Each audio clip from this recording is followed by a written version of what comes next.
Here you can see our 2019 Ram 3500 short bed mega cab dually and our Bighorn 3970 RD. I've already taken off the existing Lippard component pin box for the normal fifth wheel and have placed the Reese Goosebox in the bed as well as the 4-inch offset goose hitch. I'm not going to spare too much of your time installing this. Big Truck Big RV has a good video on how to install this component, so I'll just give you short overviews as we go. Key on this list of components that you probably should have on hand is a 15/16 open end wrench, a breaker bar, a torque wrench, sorry, got traffic coming by, a torque wrench capable of going to at least 210 to 250 foot-pounds of torque, a drill, and some spray paint just to clean up, just in case you have any rust on your existing pin box connection area. Other than that, we'll see you in a little bit. Easiest option if you're going to be attempting this install by yourself is to place your goose box inside of your truck bed, standing up, and try and line up the wings of your goose box with your existing kingpin attachment on your trailer.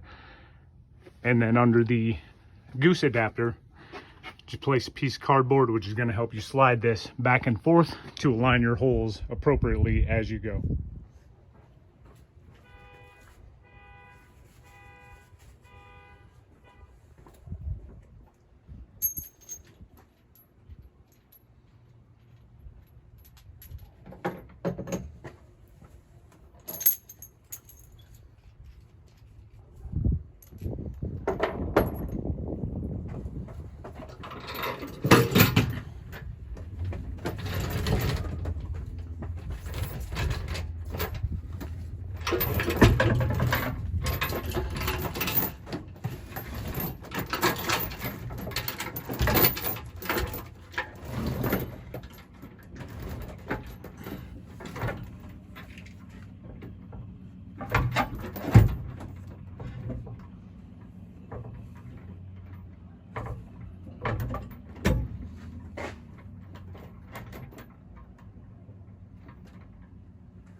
As you can see, if you just balance it on the gooseneck and then slowly slide it on the cardboard, bring it up, you can get your first bolt hole set and get everything, so now it can just pivot up and down as you go. So now the fronts are pretty well lined up, so working smarter, not harder. Let's go ahead and retract our fifth wheel down a little bit and line up our second set of holes on the front side.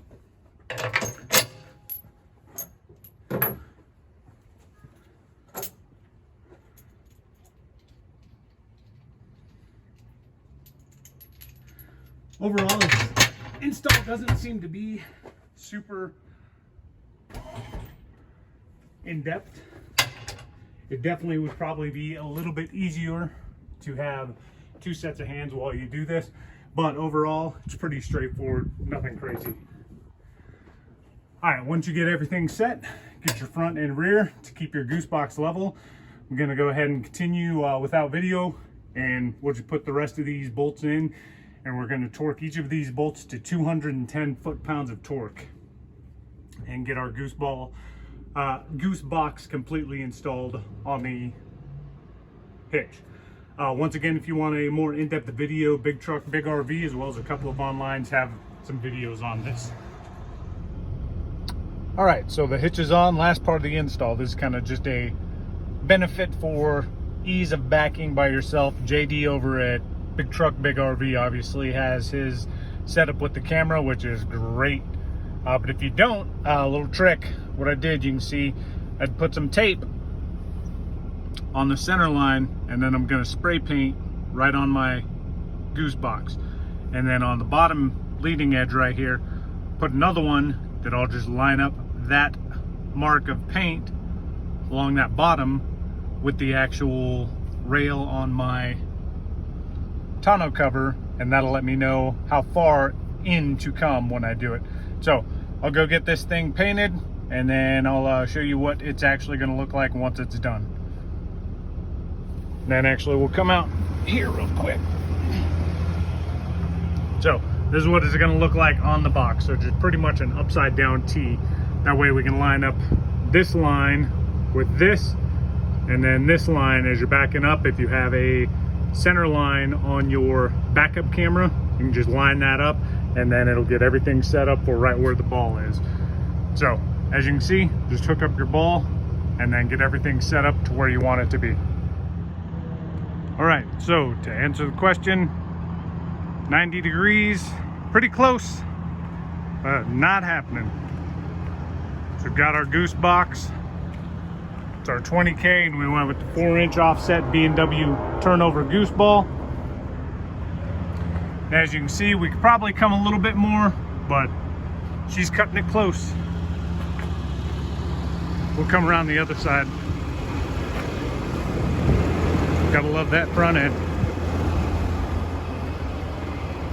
So this RV does have the tight turn radius on the nose cap. Sorry for the dirt, I know, disgusting. But as you can see, probably about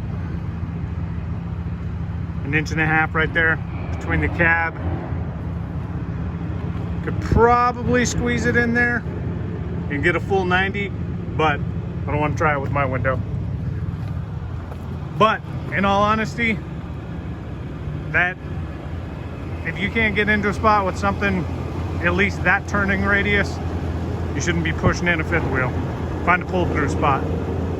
But that's what we got with the Goose ball, 4-inch offset, and the Goose box.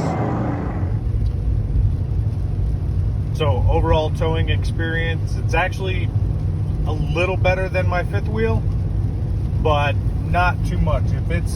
If you're trying to get a lot better ride over a normal fifth wheel, if you have factory or aftermarket airbags, then you're pretty much going to be decently close to a slight improvement. The biggest thing is going to be your unloaded cargo space. Obviously, you will not have that hitch in the back of your truck. A lot of people are talking about cargo space with the actual Goose box itself, which it is true. The Kingpin does sit a little lower in the bed, so that does cause you to lose a little bit of usable bed space near your tailgate. So if you used to have a ice chest or anything back there when you would tow a normal fifth wheel setup, with the Goose box you will not have the space to tow and have a ice chest or something back by your tailgate. But the unloaded, obviously not having that big fifth wheel assembly in there is night and day difference. Just popping your ball in and go. As soon as you're unhooked, pop your ball out and you're done. So overall, I like the overall fit and finish. The chucking is kind of eliminated, if you will, with the gooseneck setup. I did have a Reese Titan fifth wheel hitch before, which it didn't have a lot of chucking in that hitch in the first place because it did have a good solid clamp on there. But other than that, I'm quite impressed with it. I like it. The ease of installation is pretty straightforward. Just unbolt your old one, put your new one on, and then obviously make sure that you get it set up in your box up there for a nice level ride. The Gen 2 Goose box does come with the little higher wings, so you do have more adjustability versus the Gen 1. So just something to keep in mind. Make sure you get the appropriate Goose box when you do order it. If you guys have any questions, comments, want to see any more video content, just let me know down in the comments. And with everything, like, subscribe, do the normal YouTube stuff. I'd like to do another video, I think. Let me know what you guys think. doing a video of the turn radius of the 4-inch Goose ball offset versus the standard Goose ball, just to see kind of what the short bed turning radius is going to be with a 4-inch offset versus a standard one, to see if it's even really necessary to get that 4-inch offset. But anyway, have a good day. Thanks for watching. Like, subscribe. See ya.